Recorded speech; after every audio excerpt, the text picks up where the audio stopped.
Le prêt à l'accession sociale, les amis, ou PASS, qui est une aide quand même précieuse pour les ménages les plus modestes qui veulent acheter ou rénover leur résidence, je dis bien principale.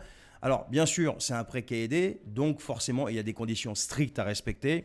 D'abord, c'est un prêt qui est réservé aux foyers dont les revenus ne vont pas dépasser un certain plafond, et ce plafond va varier en fonction de la zone géographique et le nombre de personnes qui vivent dans le ménage. Ensuite, le logement doit être quand même votre résidence principale, ça c'est super important, et vous devez l'occuper au moins 8 mois par an. Et vous devez vous engager à y vivre pendant toute la durée du prêt. Donc ça, c'est une des conditions strictes de ce type de prêt. Ensuite, il a des avantages ce prêt. Par exemple, les taux d'intérêt qui sont plafonnés.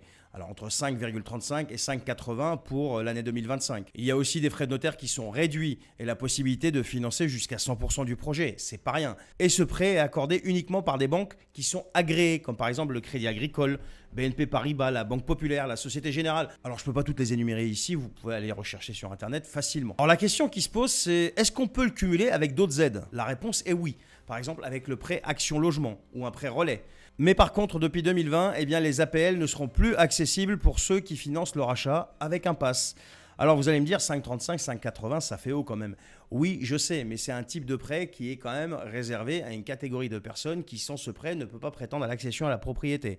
Donc ça reste quand même un prêt aidé. Et en plus, là, avec la hausse des taux, ce prêt reste quand même une option intéressante. Mais bien sûr, je ne suis pas conseiller financier, je suis que agent immobilier. Je vous conseille d'aller voir votre banquier ou votre courtier qui, lui, vous en dira plus.